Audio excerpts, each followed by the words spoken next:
Hi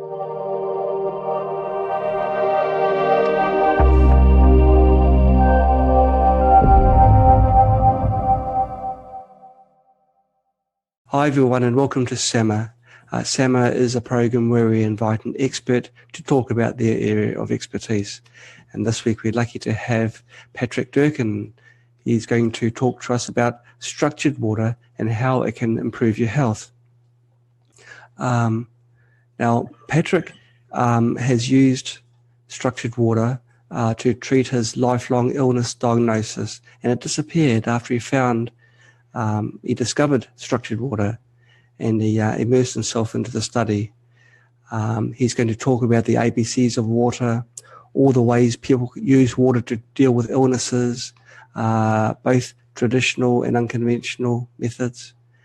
He's going to provide a background of what structured water is, and including a discussion on sacred geometry, vortexing, pyramid, and gem energies in water. So welcome to our show, Patrick. I look forward to learning about structured water. So please continue. Thank you so much for having me. It's such a pleasure to be able to share with you. I take great delight in being able to be here in my home in Massachusetts and be able to share a message that seems to just course through my veins and illuminate my heart and make me just do just about anything. So to be invited to share my passion, I'm very thankful for you. Thank you. Okay, so please tell us, what is structured water? Awesome. That's a great question. So there's, even though my company focuses on structuring water just a couple of ways, there's millions of ways to structured water. It's like unlimited. And what structured water is water that the energy of the water is amplified, typically using physics, so an energy-based technology. So we'll compare that and say what structured water isn't. Structured water isn't filtered water. It's not water that comes out of a tap that is untreated. It's not bottled water. Those are all lower vibration waters. So if we look at that beautiful mountain behind you, yes, and conjure up the energy of that and picture the cold water that would be running at the bottom of it and going in streams, that's what we're talking about. Water in nature that's energized. Okay. And so if I was to walk in that direction and take a cup and take a cup of water from a stream, would that water be energized? It would. It would. Yeah, the more natural the spot, the better. You know, we have all of this pollution these days, all of these electromagnetic frequencies. And, if I turn on my network right now and ask my computer to find a wireless network, there's probably 15 networks that I can find. So all of that energy is going through my body right now. Right? So the further you get to a mountain like that, the closer you get to something that's truly natural. So one of my favorite things to do to get free structured water around the world is wherever I go, I find out, well, what's the best waterfall there or what's the best spring? And I always go to it. And, I look for those really natural experiences. So what can structured water do? Well, that is a question that has infinite answers. There's no ending on that one. You could press play on me talking and walk away and I'll still be going in an hour and a half. So what can structured water do? So if you look at, well, let's look at some basics for a minute. Most people think that they are about 70% water. And if we go online and we search the health professionals that have achieved something in their career but aren't in the water industry, and we see what they say, some of them are going to say you're 90% water, you're 50% water, you're 70% water. Most of them it'll average like 70%. So let me first start by clarifying the truth about all that. It changes throughout our lives. We come out into this world about 95% water. if you're unsure about that, just walk up to a baby and pinch its cheek. I love pinching babies' cheeks because they're so soft. They're so super hydrated. They're like 95% water. And then as we age, there's two types of hydration. There's intracellular and extracellular. And what's happening is very few people are drinking the type of water that we were made to drink. They're drinking tea, and they're saying, well, isn't this hydrating? Well, no, it's actually dehydrating. Or they're drinking coffee or soda or juice or flavored water or bubbly water, anything other than, you know, when people order water, they say just water, right? As though there's something wrong with having just water. So water is a natural thing. And when you drink natural water, it goes into your cells, and it's intracellular hydration.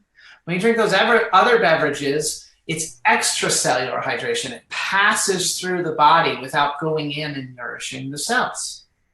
So now, if we look at, you know, the way we were created and the basic understanding, that's kind of as far as most people get to. Now, I'll take you a level further, and then I'll take you a level further. So the next level down is if you look at the structured water scientists, and one of them that's becoming quite famous these days, he comes from the University of Washington, out in Washington State in the United States.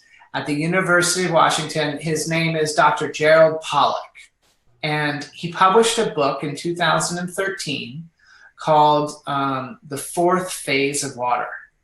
And what he's saying is there's not just ice and liquid and vapor, but there's a fourth phase of water. That's what I call structured water.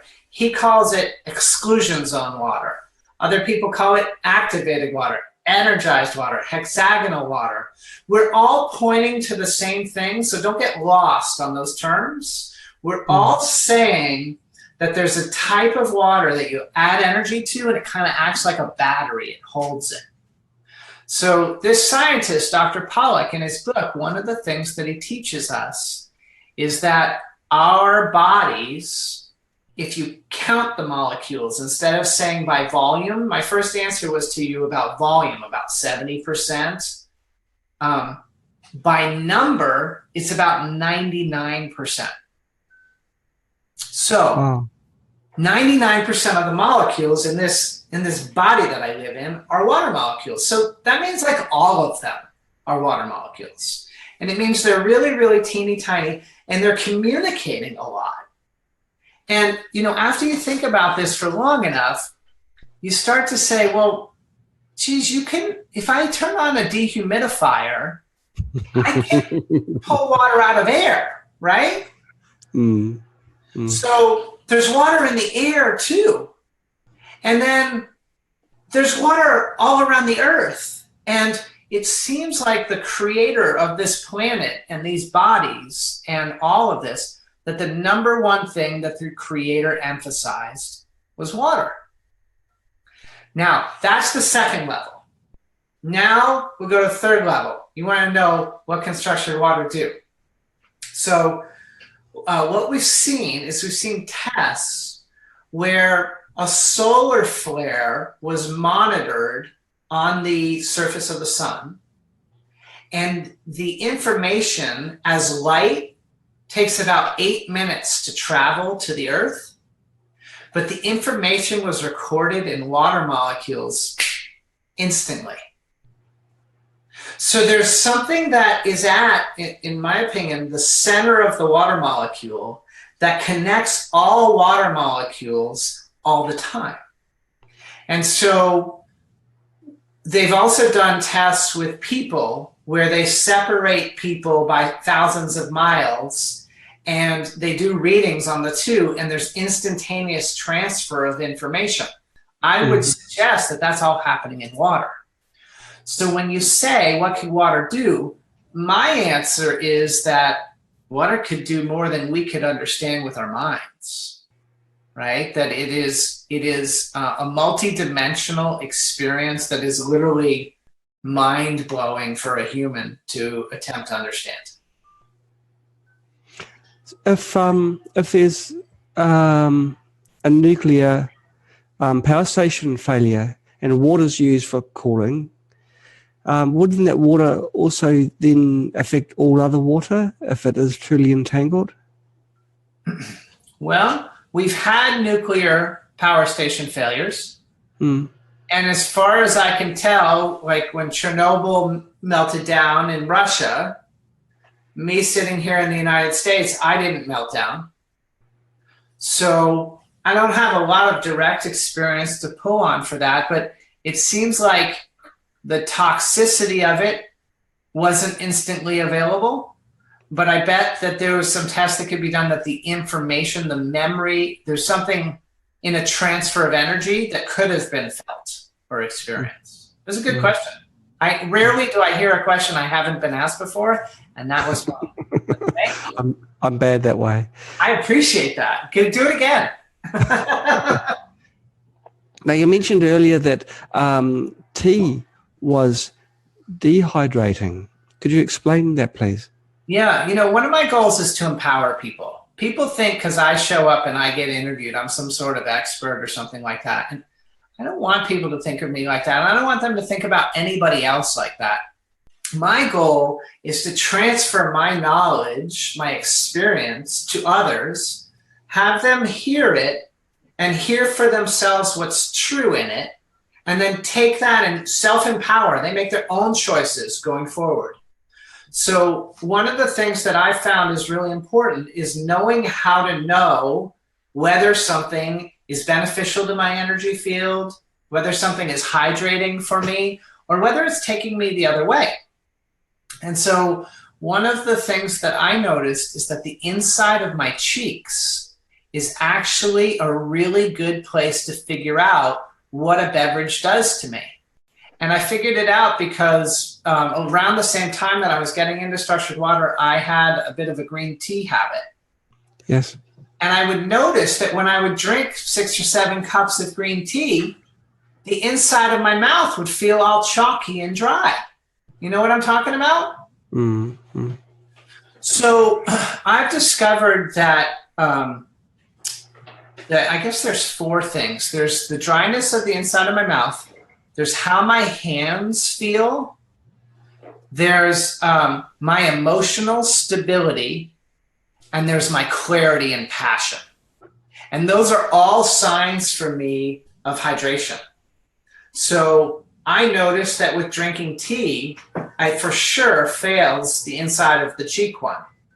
And I haven't actually had tea now for quite a while, so I don't really remember the impact on my emotions and my kind of clarity and passion. So I don't know about that, but just watch the inside of your mouth. And if something dries you out, don't drink it. So, an example would be, I drank reverse osmosis for 7 years. Those happened to be 7 years that I was sick in my life. And I've noticed a lot. I've really observed reverse osmosis a lot. And I've noticed now I feel strongly about reverse osmosis. Most things that people like to do, I don't like to use the words good or bad. I just like to provide a little education and let a person choose. But since there's so much information out there that makes the case for reverse osmosis, I guess I feel a little bit like a crusader that I have to speak out a little bit on the other side just so people can have a balance and hear for themselves. So I want people to know that for me, who's sensitive to water, reverse osmosis dries me out. It does not hydrate me. Wow.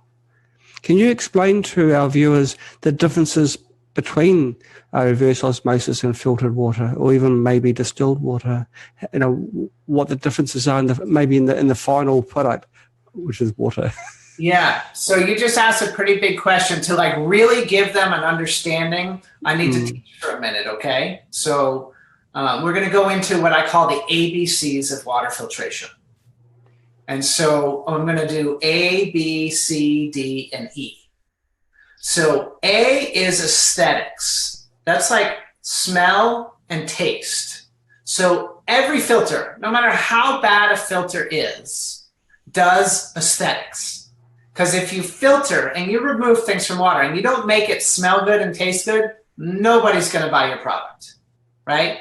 So that's the first level. The number one thing that people filter out of water is chlorine, right? Because they can smell it, they don't want it, they get an A filter.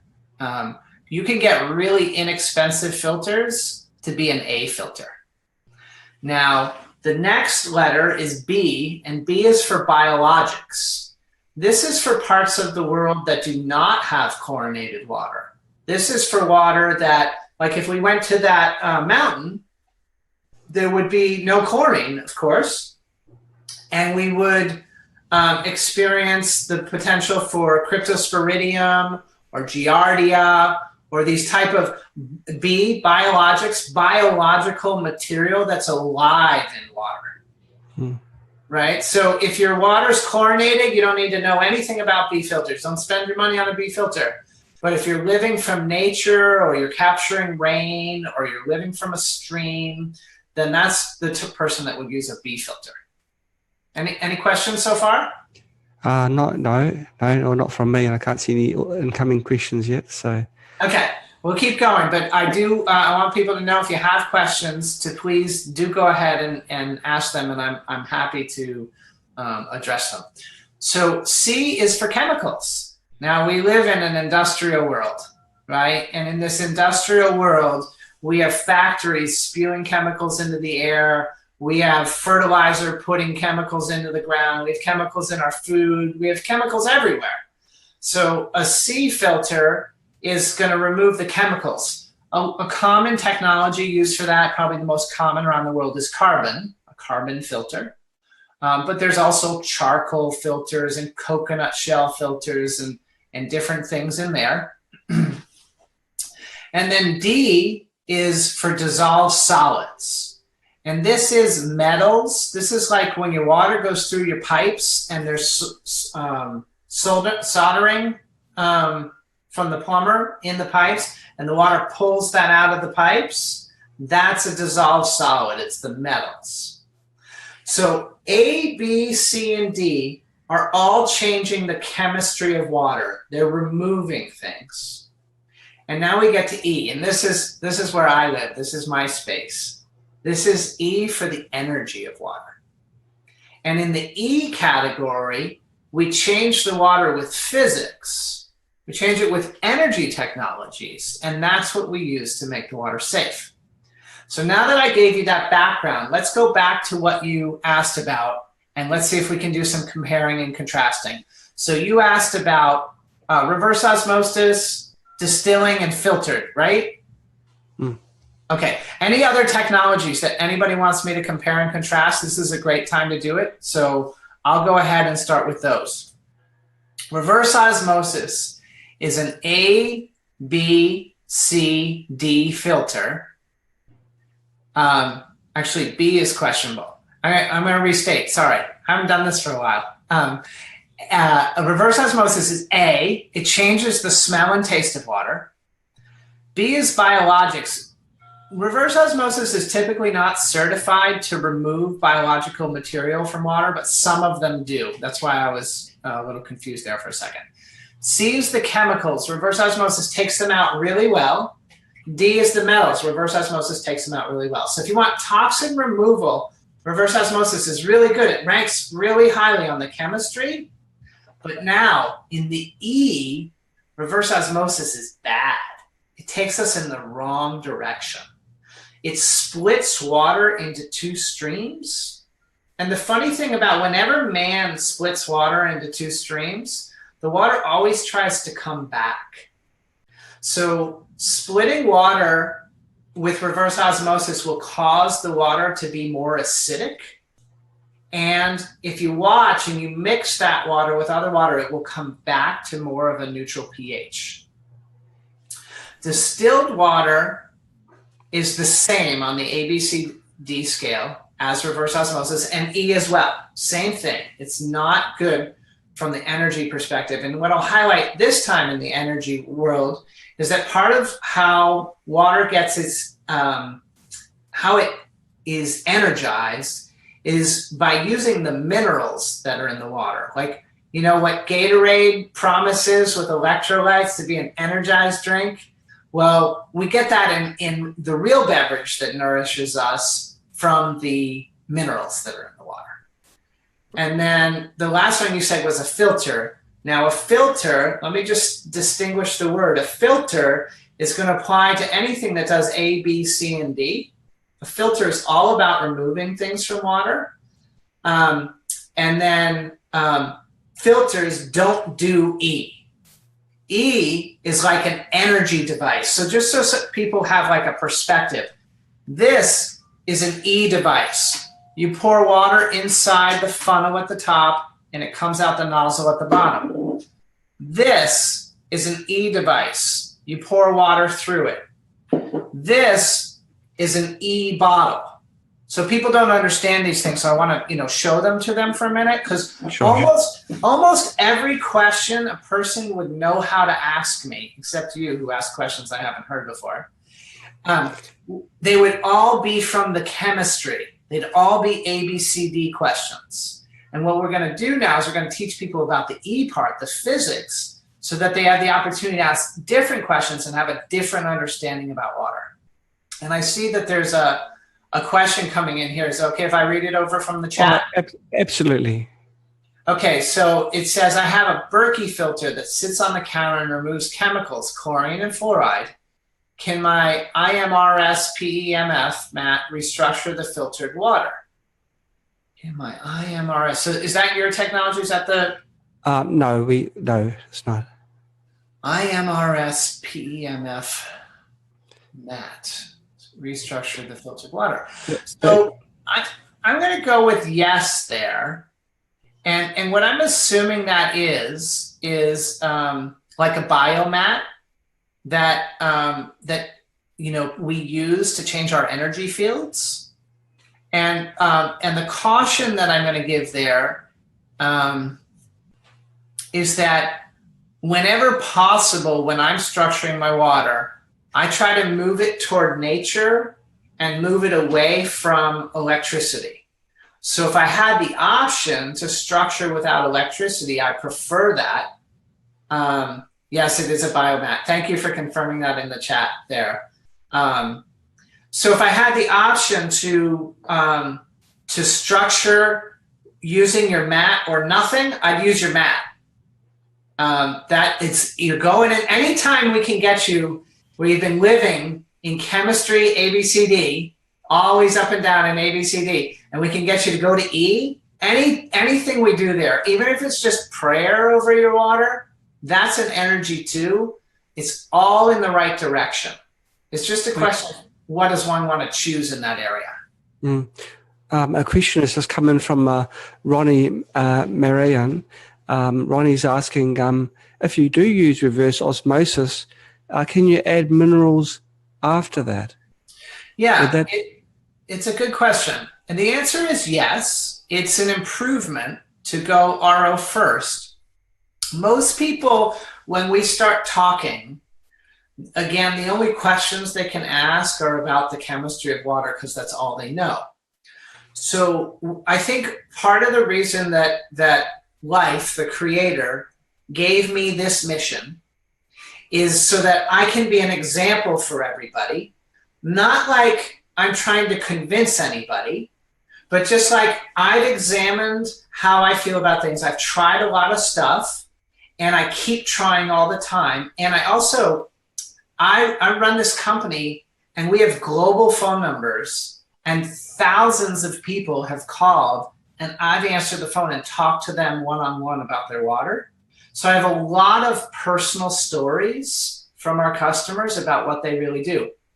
And so why I wouldn't do that is that I don't want to strip mine my land and then build an organic farm on it. I want to recognize what are the natural harmonies that I can cultivate in my land, and I want to let nature purify as much as possible.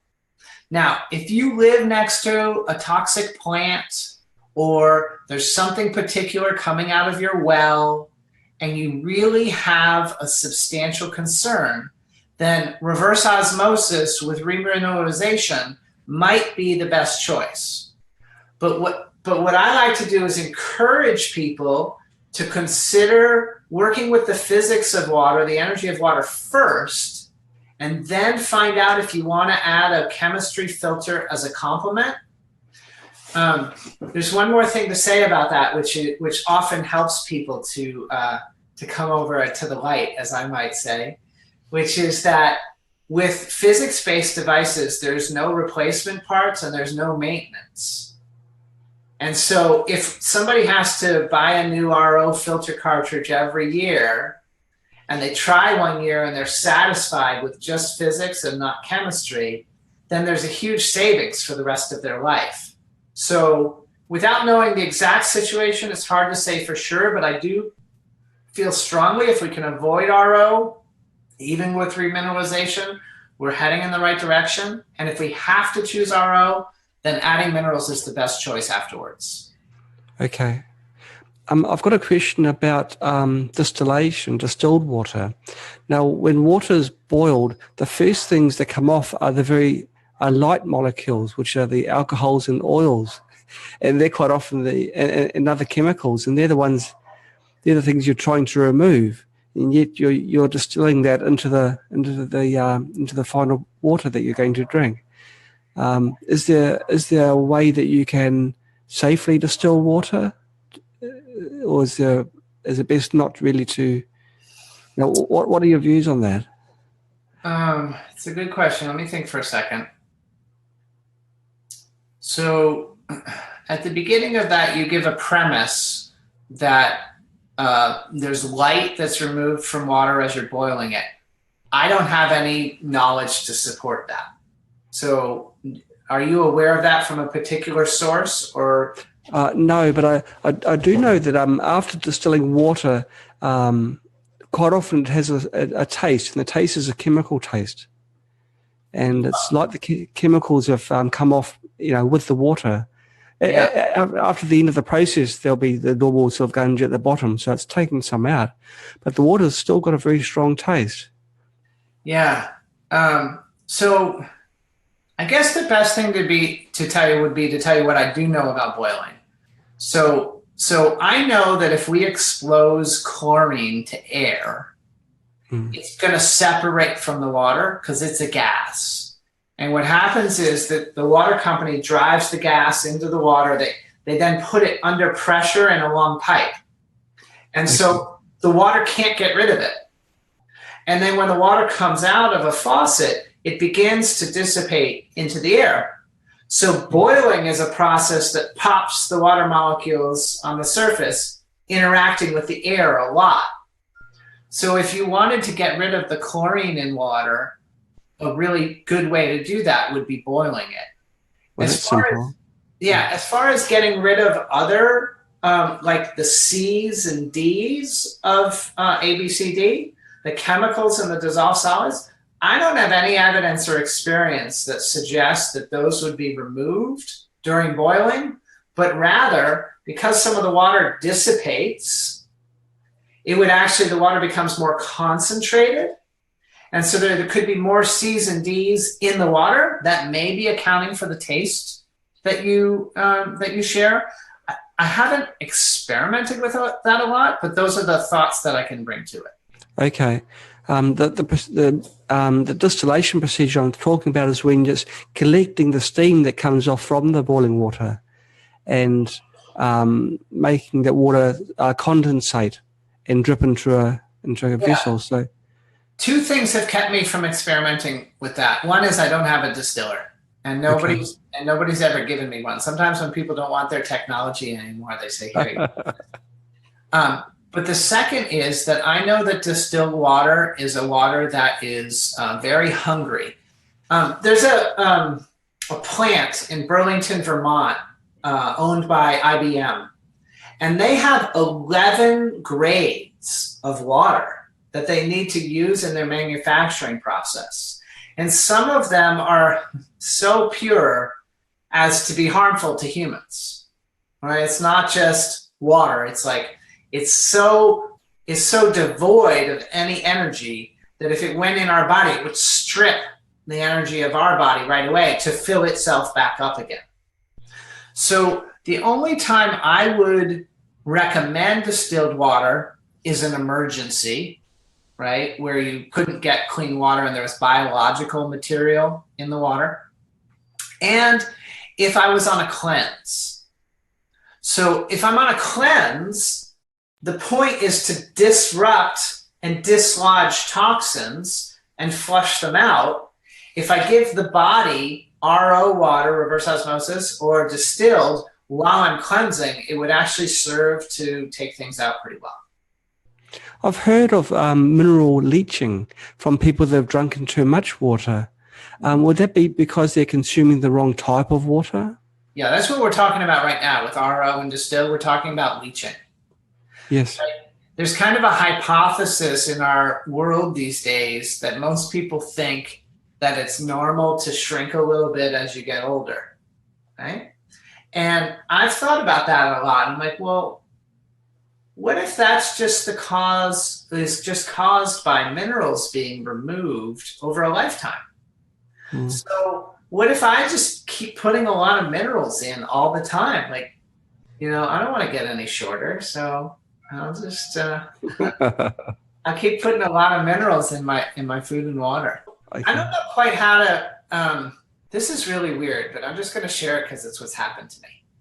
When I get exposed to really strong toxins, the top of my head on the left side tingles. And I started noticing it a long time ago. And now that I've been noticing it for a number of years, it's a lot stronger. And I actually noticed that when I was talking to you about the 11 grades of water in the Burlington factory, I actually felt that space. So I'm pretty certain that some of those Burlington waters are really bad for us. So Scott was asking about, do I use laser lights or LED lights? So I had an experience recently where I was using a copier, and something I wanted to copy was not flat. So I held it down with my hands and the light went right underneath my hands. And I felt it go straight up through my arms and activate this part of my sensitivity. It was the worst version of that I've ever experienced in my entire life. And for about 10 days afterwards, if I thought about what had happened, I got the whole feeling again. So I think that there are a lot of types of light that are not supportive of us. And if I can avoid using light on something that I don't need to, I'm going to avoid it. I think the one place where I would be slightly open to considering that is if I lived in a really remote location and the only water there was biologically contaminated, and I felt like the only option I had to make it safe was through light, then that's when I would use light. Okay. All right. So the next question it's from 8:26 my time. It says that I add humeric and fulvic acid to my distilled water. Is this a good approach? Thank you, from Carmela. So I think that's a great approach. I use the same thing. I use fulvic minerals for my water, and what I do is I don't put minerals in my water every day, but if I exercise intensely, then I always put those fulvic minerals in my water. So I think that that's a great choice. Okay, Lawrence said, due to limited space in my kitchen, I've put in the device to energize water and then connect to the filter. Does the final outcome structured water? Okay, Lawrence, I think what you're asking is, can I combine an ABCD, a filter, with an E, a structuring device? So you're doing both chemistry and physics. Good job. The only thing I would suggest is consider trying water out of your faucet without the filter if you get a chance, because you might find that the structuring carries the day, that it meets your need for quality of water. And then if you could not have the ongoing expense of replacing your filter, I bet you would like that. So I'd like that for you. So, give it a try. And one of the things that I like to do is I say 3 days on and 3 days off. So what I would do in a situation like that is I would try the filtered water for 3 days. I would try the filtered and structured water for 3 days. And then I would try the structured water for 3 days. And I would repeat it until one day my body would be like, no, I don't want that one anymore. And then I would know that one was out. And then I'd do the same thing with the other two. And that's how I figure things out. All right, let's see. So is this why rainwater is so beneficial for plants? Because it is structured. Yes, Charlotte, that's exactly right. Rainwater is just falling right in the hydrological cycle. Like, we live in the midst of this hydrological cycle. It's one of my great marvels about life, and why I think water is so special. I noticed that if I drop a drop of water on my kitchen counter and I leave it there, right? The idea that it would be separate or alone, it will disappear. It will disappear. It will go back into the air. So water is never going to allow itself to be separated. It can be for a short time, but it can always rejoin the oneness. And I just find some great comfort in that, knowing that, like, I'm made of water and water wants oneness. Well, I want oneness too. So I have a lot of honor for the hydrological cycle. And yes, I've noticed, even though I feed my garden with structured water, that there's nothing like, if we get like 2 or 3 days of a light misting rain, the plants will just go bazango. They'll just grow extraordinarily in that time period. So yes, rainwater is wonderful. All right, let's see. I guess if you're living in a, I was just going to mention that if you're living in a city, I mean, I'm lucky. I'm currently in these snowy mountains, but if you're living in an industrialized country in a heavily populated city, perhaps the rainwater wouldn't be so good for plants, or for. I don't know. We just have to look. We just have to look. Like, sometimes we can go to nature and get water that's extraordinary, and sometimes we need a device to remind the water of what nature is like. So I don't know that I would be using much of anything if I was at the base of that mountain. And the further I got away from it, the more I would want to use a device that was an device to remind the water of its natural born properties.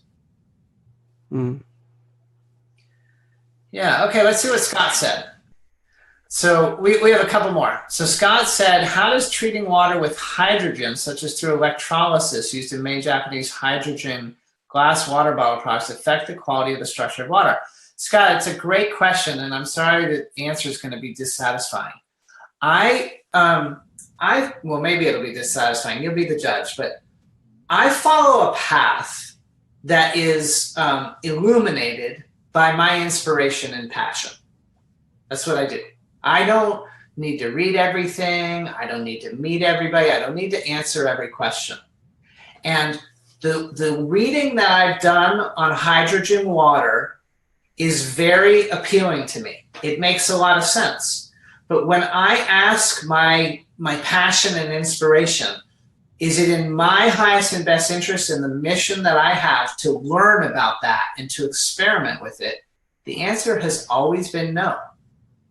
So I'm not an expert in that area, and what I would say is maybe you can become an expert in that area. You can start experimenting with it. Use some of the techniques and tools that I've shared with you tonight about noticing the inside of your cheeks, noticing your hands, noticing your emotions, and noticing your inspiration and passion. And if you choose hydrogen water and you experience a lot of inspiration and passion, write me about it and teach me about it, because I want to know. I'm not closed to it. I just get that I'm not supposed to go spend a lot of time researching it. Okay.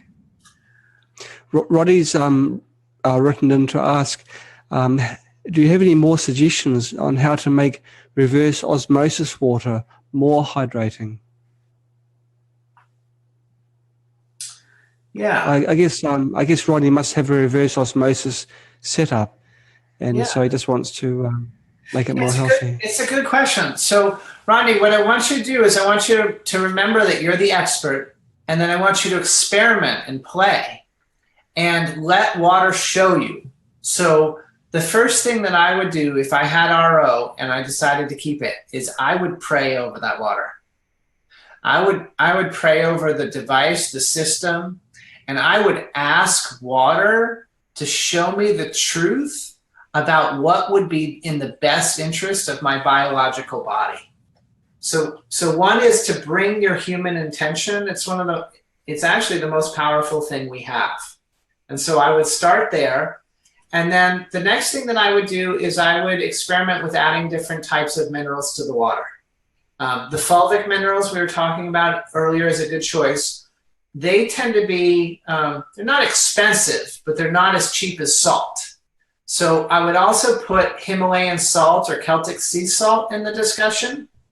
And my rule of thumb with that is, if I pinch salt or put salt in my water, and pinching, I mean eat it.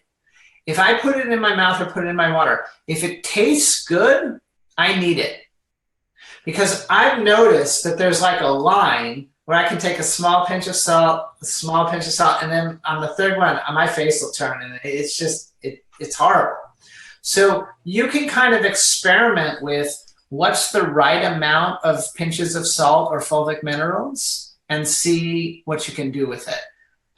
But also, I think the last thing to give you, Rodney, is challenge your thoughts. Why do you have the reverse osmosis? Are you open to the possibility that that is actually not a true understanding and that there's a deeper understanding? I have a lot of videos on YouTube, and I address this topic in a number of them. There's a recent one for secret for removing fluoride from water that's about 20 minutes that might help you with the assumption that you even need RO, because if you could change that assumption, then you could let it go altogether. Okay. It's quite interesting, very interesting actually. Now, Elizabeth has written in asking about colloidal silver. Now, yeah. To make colloidal silver, you need to have water that is very, very pure, and it's pretty stripped from minerals too. So, for now, Spooky does do colloidal silver, makes a fantastic colloidal silver, but we recommend using distilled water for, because any minerals that may be in the water will prevent cause the final product to be of reduced quality. So, what is your views on this? I haven't worked with the Spooky. It's a new thing for me this week. And so, maybe you all can do some experimentation. It's been an honor to be in your Facebook group and see how active you all are with one another, that you're really, it's like a vibrant community of people really wanting to support one another's health. So perhaps you all can experiment with the waters, with the Spooky, and, anytime we're changing the vibration or frequency of water, we're in that E category. We're in the physics of water. And everything we do down there is good. So, it's my personal opinion that we're evolving. And what that means to me is we're developing sensitivities and understandings that weren't available decades ago, at least not to the masses. So a perfect example is like my sensitivity around toxins. If we were all hanging out in the same physical space and you all got to know me for a while and my thing started getting all sensitive, we would probably all move together, because that's like a sensitivity that, you just want to honor it. So in the 6 years that I've been drinking structured water, I've experienced my pineal gland, right in between here, opening up. Do you know what that means? You know what pineal gland is? Yes. Right? It's the organ right in the middle there that is our connection to all that is. And what happens is it gets calcified, particularly from drinking fluoridated water. And then we don't receive messages as easily as we could. So over these last 6 years, I've been drinking the structured water. I've been doing yoga. I walk on the beach a lot. I garden a lot. I'm not saying it's just water, but water, I know that if I'm not doing the structured water, I don't get this, because sometimes I leave my device at home and then it goes away. I have to keep nurturing it. So I've had this experience of this. It's like developing a new sense in my 40s. Like all of a sudden, like I have awarenesses that I never had before, and I have sensations and guidance and infinite creativity and inspiration, and it's all coming through there. And so I think if I developed that everybody has it. And if everybody has it, then if I talk to you about it and you hear the resonance of truth in it, you can, because I'm doing it, you can say, well, I'm going to do it too. And then as more of us start to tell stories like I'm telling, then we'll see what more we're capable of. And I think that more things will be shown to us the further we go down this road. So when you talk about experimenting with frequency and vibration on the water and learning whether the distilled type water or regular tap water provides a better backdrop, and then you talk to one another about it and we spread that knowledge around the world, I think that's how we evolve. So I think it's pretty important. And there's always strength in numbers. Now, it's interesting to note how virtually all supply water in communities has been supplemented with either fluoride or chlorine or both. And I'm just wondering, whether, listening to you now, whether that's having an effect on your pineal gland and your ability to logically think and assimilate knowledge. So for me personally, and for a number of my clients, I've experienced that for the people who, give me a second. I'm gonna see if I can say this well. There are some people, it's not all of my customers, and it's not everybody I know, but there seems to be some people who, when they get around structured water, they overcome the hurdle of a closed pineal gland. Now, why does it happen with some of them and not others? I don't know. Maybe I attribute that my pineal gland opens more if I go to yoga more, if I walk on the beach more, if I structure the water more. So like one of my big learnings is I went away with my family, like my mom and my brothers, and I didn't take structured water and I didn't do any yoga, and they all eat meat and they eat sugar, and that's not how I usually eat. And I did all that for a week, and I came home, and I gotta tell you, it was horrible coming home. This space that I'm in right now, it feels very alive to me. Like when I go to bed at night, I say goodnight to the plant and tell it to keep an eye on the business. And I feel like it keeps an eye on the business. It feels very alive to me. And when I came back from that vacation, my sensation of my third eye was gone. So I felt like I used to feel like 10 years ago.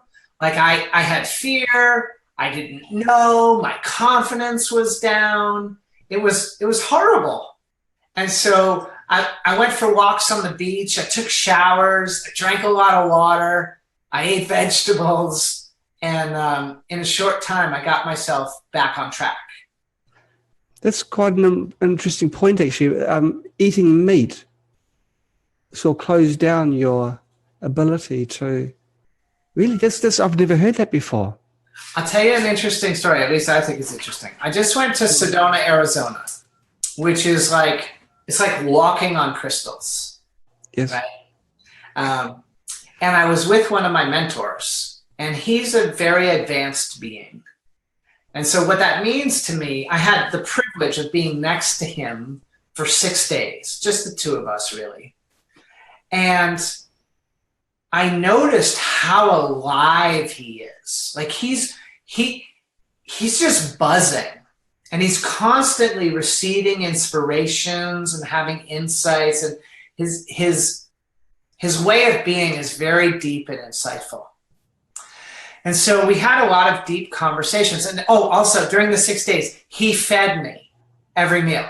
So I didn't make any choices for my body. So his intuition guided my body. I just surrendered it to him, and I said, you know, you're doing so well and you're humming along. Like, maybe if you could just make those choices for me, it'll stick. Mm-hmm. So we did that for 6 days. It was actually, the deal was I paid for the rental card and he bought all the snacks. And so it was a really good deal. And one of the conversations that we had, something that I've wondered about my whole life, became clear for the first time. When I was 24 years old, I had been chewing tobacco for 10 years. I had been trying to quit for multiple years, and it's a tough addiction. And the reason I finally quit was because I noticed, like, let's say I still chew today. While we're in this video call, I'd be thinking about, when can I get rid of those people so I can go be antisocial and go spit in a cup with my chewing tobacco? It's totally disgusting. But I was always thinking, how can I get out of this moment and get to one over there where I'm having this chew, which isn't even that satisfying anyway. So it was the weirdest reason I've ever heard of in my life. I quit chewing tobacco so I could be present in the moment. So fast forward now to my trip to Sedona with my mentor. He fed me and he helped me for 6 days to feel what I'm feeling now. This was a couple weeks ago that I got back. And what I got from being in his presence is that for my definition, and I'm not trying to educate anybody about diet, but for my definition, eating mostly fruit and a bunch of vegetables is what's right for this body. And why I've chosen to do that every single day since I've been home, without exception. I don't even think I've had any wheat, like no dairy for sure, no meat. And I don't even think no wheat either. So really? Why I've made all those choices, because I've spent decades trying to align with a clear diet, is because I see him having the spirituality that I want. And because of that, if I was willing to give up addiction in my 20s for my spirituality, I'm willing to give up that now too, those foods. And so I've been eating really clean. And like, you know, as we're talking, I have like a really nice buzzing third eye going. Like I know how I'm speaking to you is not from my mind, but that I'm allowing thought and words to come through me. And so it's more like I watch Patrick talk, and I get to, when I'm in that warm place, I get to like be amused by what comes out of him, because it didn't come from my mind. It came through me. I hope I didn't lose you there. No, it's fascinating what you have to say. Ronnie's just written in with a comment rather than a question. And he said that before he started adding minerals to his reverse osmosis water, his 2-year-old son used to consume a lot of Himalayan salt. And then after adding minerals, he's noticed that his son is no longer asking for salt at all. So it's really listening to your body. Maybe his son is very attuned to his own body, and he knows, he really intuitively knows what he needs. And your comment earlier, where you have some salt and then all of a sudden the salt becomes Yeah. Okay. So there's one level of this that's the practical. I put some salt in my mouth. It tastes good. I need more. That's great. Yes. But there's something much deeper that you're scratching the surface of. So I spent the weekend with 10,000 people at a metaphysical show. And I was putting this type of water in these bottles out to the public. And this little girl came, and she was maybe 10 or 12 years old. And her eyes are so bright. She looked up at me so bright. And I offered her a cup of water. And I had two different types, you know, like right here, I got a purple and pink one, and I got a blue and blue one. And I showed her the two types, and she's like, I want that one. She knew exactly what she wanted. I gave her a cup, she drank it. I laughed. I was like, where'd that go? And we did that. She had, I think, 4 or 5 cups. And she just loved it. She just wanted it. When you see a kid or an animal, right, like our pets doing that, that's the signal for us adults who've learned too much and get too much in our minds to pay attention. You know, those are the little signs. And you know, I love seeing animals and kids react to water. It's one of my mechanisms for knowing where the truth is. Because if all the pets and kids don't like it, then no good. So, hey, we have a couple more questions that I haven't gotten to over here. So Carmela's asked a couple. She asked, do I use shungite in my water? So shungite in water is great. If you use it directly, shungite in your water, just be aware that it flakes, right? So you want to have a plan for dealing with what's breaking off. I don't know about like swallowing shungite, or if it would get so small, it's not really an issue. But if you got that handled, I would say it's great. And shungite's a wonderful detoxifier. So that's a really great way. There is one of our water bottles has shungite in it. So if one wanted to get a bottle that was already made with shungite in it, that's available. Carmela also asked, am I using a Mobius coil to induce energy into your water? Thank you, from Frank. Okay, not Carmela. There we go, Frank this time. So Frank, I haven't used a Mobius coil, but I would. You know, if somebody gave me a distiller, I'd probably put it downstairs and not use it. But if somebody gave me a Mobius coil to experiment with, I'd probably go in the kitchen and start playing around. So I would definitely try that. And then there's another one here from Charlotte. I live in a large metroplex, and my neighbor has a water catchment system to water all her gardens and produces the best edible plants I've ever seen. That's awesome, Charlotte. You know, what I've learned in my garden, you know, being in the water business, I wanted it to be all about water, right? I wanted to say, I found the right water, I put it on my plants, and it's a miracle. That's what I wanted. And I've had that experience. Like, it's really great using structured water garden. But there's also other considerations, like the quality of our soil and our accessibility to sun. And I think it's important just to remember that it's not an isolated thing.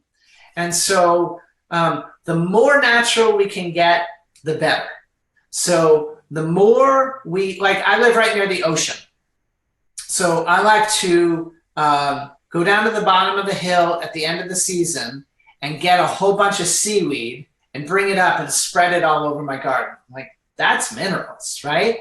I like to go to a farm and fill up a pickup truck full of horse poo and spread that all over my garden. Like, the more that I put in every year that's natural, the better I feel. So, you know, whatever we do to add more, nature is better. And then the horse manure is good for the horse manure is good for giving the neighbors something to talk about as well. Yeah, it's true. And then the last one here in the questions you're not seeing is, if shungite does break off, would that be like taking a C60? Thanks again, Carmela. So I don't know what C60 is, but I'm guessing it's like a detoxifying type pill. So I don't have any fear about shungite. I just want to like be aware of it in your water. Okay, Carmela's saying it's a carbon 60A. Still new words for me, Carmela. But, generally, I think a little shungite in your body is going to be fine. Excuse me.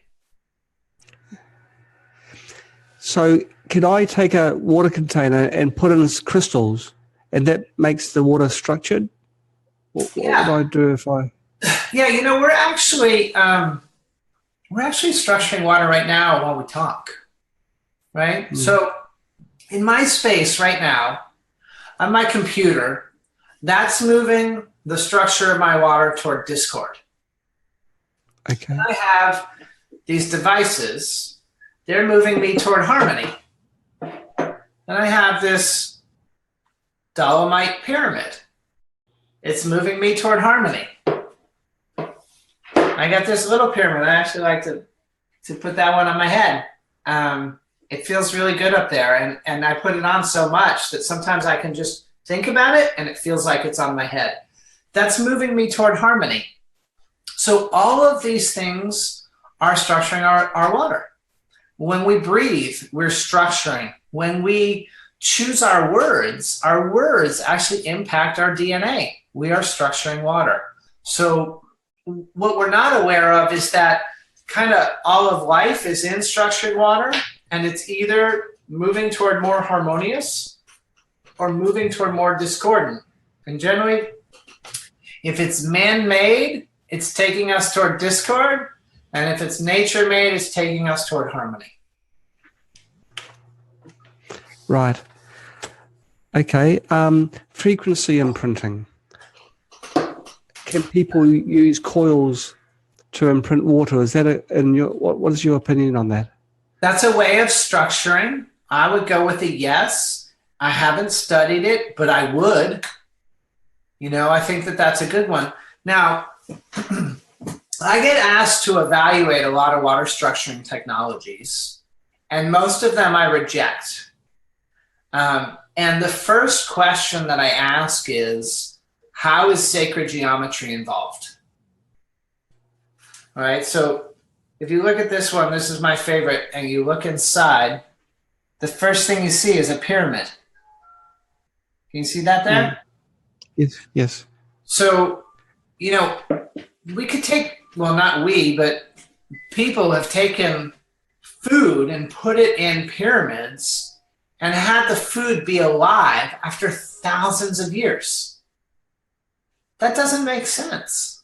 Like that the food wouldn't decay and rot and disappear, but to still be vibrant and alive. It speaks to the energetics. And those energetics, in my understanding, are derived from sacred geometry. So if I can get involved with sacred geometry, that's kind of the first thing for me. So you all have a community that's using frequency and programming. So that's kind of the starting point for your experimentation. Perhaps we could do a follow-up in a year or in 6 months, and you all could teach me, right? I'd be happy to dialogue with the group about water and to help form questions and to help us create understanding together, because you all have kind of chosen that technology first. It's a lead point for you. It's like part of your life. And so since you have that as part of your life, that's a strength. Like, let's use that to learn from and find out. My guidance wouldn't be to like run out and start doing it with imprinting technologies. I'd rather do it with sacred geometry and vortexing, but you can definitely do it, and I want to learn more about it. So if anybody starts having discoveries in that area, please do communicate with me about it. I do have some questions coming in. I seem to have lost, when I went for the walk in the forest, I lost the ones that had been asked, but I'm seeing the new ones now. And one that's come in is a question from Ari. I hope I've said your name right, Ari Heartland. Is freshly made fruit juice structured? Oh, that's a good one, Ari. And I have a really good answer. So this guy I was with in Sedona, he's a bit of a health coach, and he has guided me through some fruit cleanses. And the first time I did a cleanse that was like all melons, and you know, melons are like a lot of water. What I noticed, I did it for 28 days, so there was a really good opportunity to find out what was going on. What I noticed was my water intake was about cut in half. And it took me a little while to realize why. Oh, my needs are getting met from the water in the fruit. So I'm not reaching for the bottle of water as much. So I'm 100% sure that fresh fruit and fruit juice does have structured water in it, and that it's a really, really great source for you. Great. It's wonderful. Now we're getting close to the end of the summer. Was there any other points you wanted to mention, Patrick, before we close off?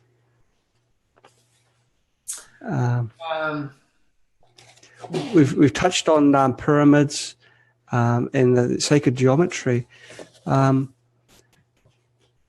Is there another question coming, Sam? One more question coming. Ronnie, he's asking again. This is one that's really applicable for Spooky too. He's asking, is there any particular frequency that you would like to suggest that you can imprint from Spooky to provide best results and achieve good health? Well, I think probably, Patrick, it's best if I answer that because you've not had too much Spooky experience. But now you must know, Ronnie, that Spooky 2's got thousands and thousands of programs, and many of them are for body entrainment and for healing. And you can put in pretty much any frequency into water for good health.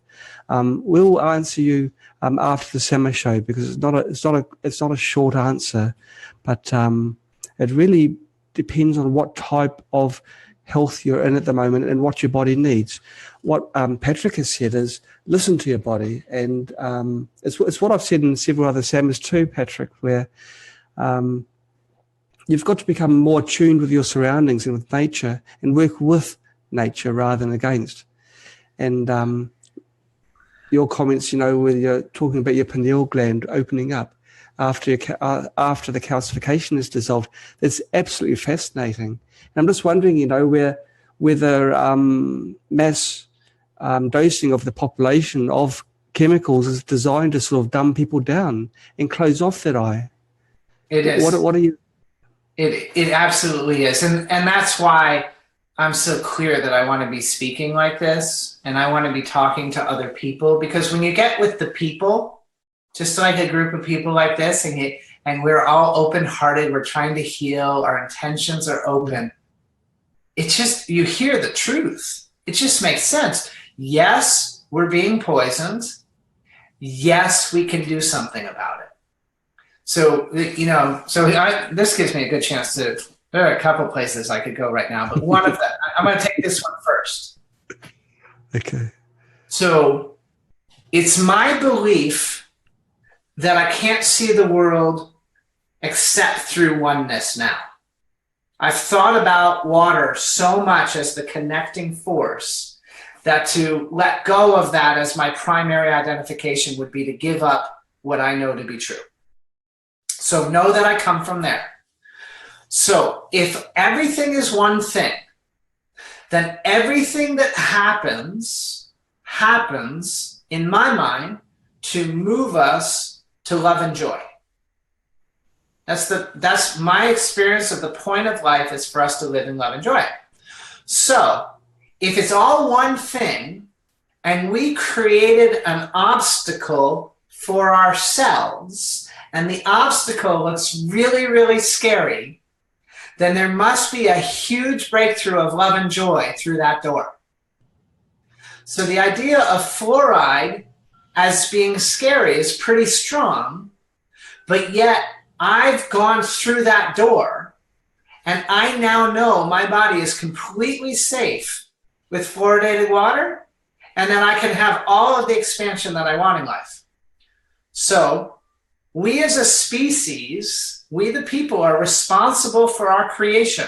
We've created a leadership that is poisoning us, and we've created this technology now to get together in these Facebook groups, 10,000 people at a time, millions later, to come together and say, what are we up against and how are we going over this hurdle? And so I would suggest that because we, the people, outnumber the others 99-1, or even more than that, that as we come together and we share our truth and we see that we can overcome anything, we can change the weather, we can change our sensitivity to toxins, we can change anything. As we share those stories and we self-empower and we sync up and we find our courage, that's the pathway to changing the world that we live in, such that we take back the power from the corporations, which are really mostly made up of the 99% of people, not the 1%. It's mostly just people. And if all those people open their hearts and see the truth, then we'll just stop flying the chemtrail planes, planting the GMO seeds, putting the fluoride in the water. We'll just stop, because it takes a person to do all that. And if you can't find a person to do it, everything's going to change. So that's my vision for, where we're going. And that would be my closing note. But now I want to go back to what you were talking about the spooky too. So I like that you have various programs. Do you have one that can create the 528 frequency that people attribute to love? Is that how? Absolutely. Okay, great. We have. Yeah. Awesome. So if I was trying to structure water with the spooky 2, one of the things that I would do is structure it at the love frequency. Because I'm finding that what's making everything else work in my life is that I just keep deepening my desire to understand oneness and to love all that is as it is. Not as I want it to be, but as it is. So if I could expand love in my heart, then that to me would be on the top of the list of things to try.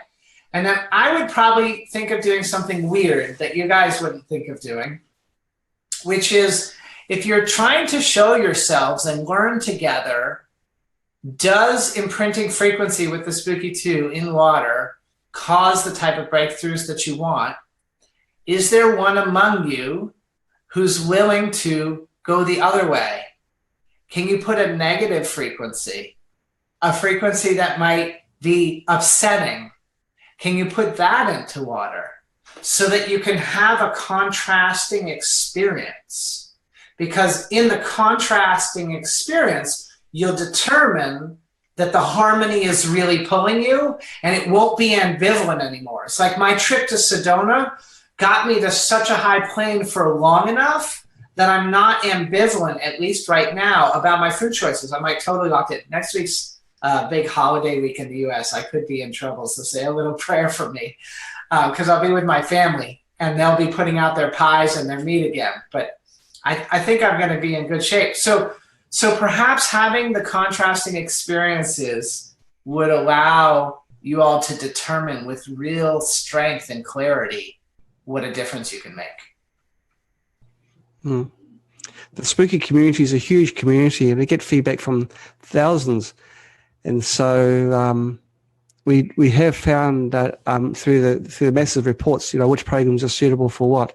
And of course, the database within Spooky is always evolving, always growing, always being refined. Carmela and Frank said, thank you very much for your time. We'd love for you to come back to chat about water. We've found that this frequencies from Spooky 2 has also opened up our pineal gland. I had a tingle through the hand and arm the other day from picking up a jar.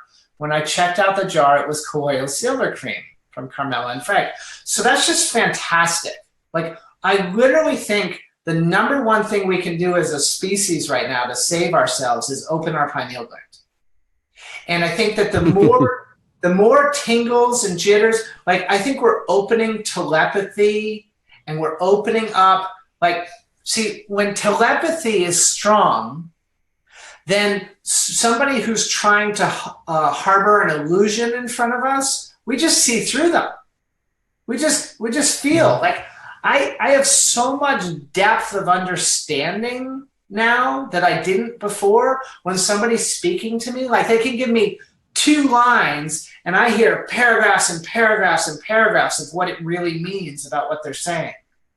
And I think that that's the development of these senses. So I was a financial advisor for 18 years. And one of the ways I knew I had to get out was whenever I talked about moving away from what I was doing, I would get lit up by goosebumps. I was like, well, who doesn't want more goosebumps? You know, like that was exciting. So I just kept moving toward it. So Carmela and Frank, like keep doing that every day. And you can even visualize like a tube of golden light going into your head. And just, even if you don't know what your pineal gland looks like, it's kind of this pine cone looking thing about this big. Just picture your pineal gland getting bigger and bigger and bigger. It's all good. Very exciting topic. Now, I think Ronnie's pretty keen to have the last word. He's just sent in another message. He's asking, would it be correct to say all imprinted waters are structured waters? Yes. It would actually be correct to say that all water is structured water. It's just how is it structured? So in that question, what Rodney's implying is, well, if I'm imprinting it with some form of harmony. So that's good. It's good. We all have nice intentions and we want to use the spooky too and our human intentions and everything that we're doing together to raise vibration, to increase health, to increase vitality. But there are other people who are taking it the other way, right? And so I think what we need to do, this is so much better. Like it's 9 o'clock at night for me now. This is so much better than watching a TV show, right? This is like we're creating harmony and energy together. We are building marketing to ourselves that this is the real life. And if you compare that to what's on a television or what's in the newspapers, they're marketing to us a fake life. But because they market it and market it and market it and market it, and people listen to them, it occurs like it's real. So now we have to get out and say, no, I imprint my water and I open my pineal gland. What are you doing? Right? Isn't everybody doing that? And then we'll encourage one another to move in that direction. Fascinating. Well, this is the end of the SAMA for this week. I've lost count of what SAMA number we are now. It must be about 29 or something. Let's have a look. We can see episode 30. This is episode 30. Wow. And for those of you who are wondering, that's Sanshur in Chinese. Thank you so much for watching, everybody. Thank you so much, Patrick Durkin, for being on board. We've learned so much from you. I had no idea what structured water was before our talk today, and now I'm walking away. I'm endowed with some of your knowledge, and I'm very thankful for it. So thank you very much for your time. Yeah, thanks for getting the message out. And the good news is we recorded it. So if there's more that you want to get, you can watch it again. Wonderful. Okay. And for all our viewers and to Patrick, goodbye. Bye-bye.